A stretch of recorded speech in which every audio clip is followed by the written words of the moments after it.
玩盆景有2个季节最难熬，一是夏，二是冬。但面对这种极端气候环境，人和盆景都会有应对措施。人可以使用空调，而盆景则是靠自我调节功能应对。炎热高温，很多盆景树种依靠短时间的休眠，减少蒸发量，放缓生长速度，从而避开高温。关于夏季盆景休眠，我在前面的视频做了详细介绍。今天着重讲一下盆景冬季休眠期的管理及冬季盆景产生枯萎的主要原因。在讲这2个话题前，先了解一下盆景冬季休眠期的正常反应。进入休眠期，落叶树种开始落叶，这是最明显的表象。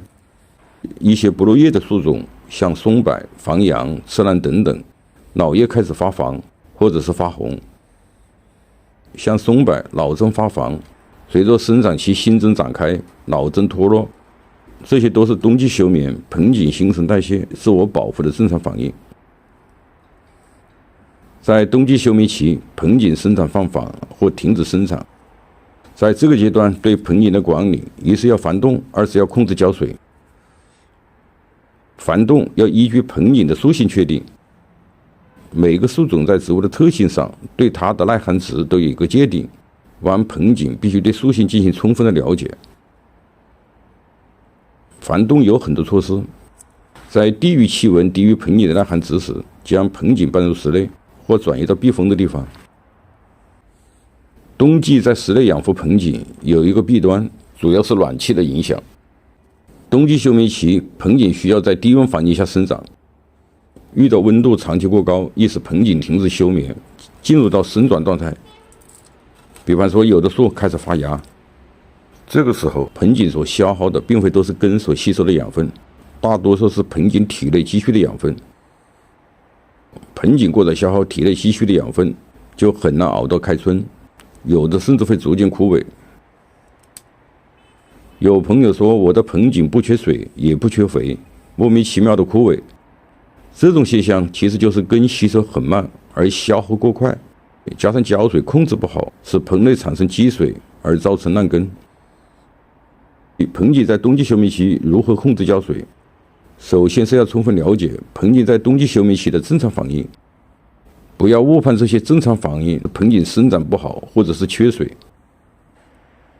在冬季，盆景的蒸发量小，根系停止吸收或者是放缓吸收能力，水多或者是长期维持盆土过湿，就会产生烂根，这是冬季盆景养分中产生枯萎的主要原因。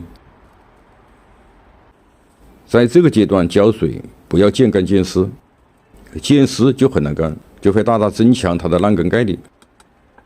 正常的办法是一次少浇点水，保持盆土湿润有度就行。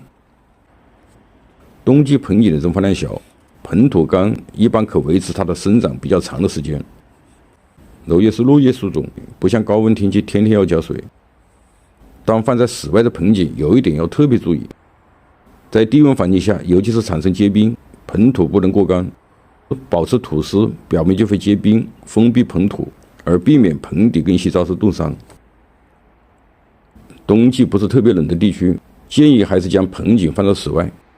盆景对气温的适应性是会改变的，比方高温季节对盆景进行炼盆，冬季也同样，让它逐渐适应当地的低温环境，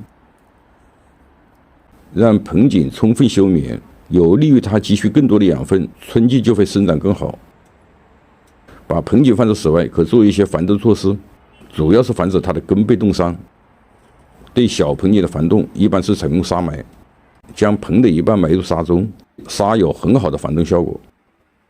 大一点的盆景就是我在上面提到的方法，在气温低到0度以下前对它进行浇水。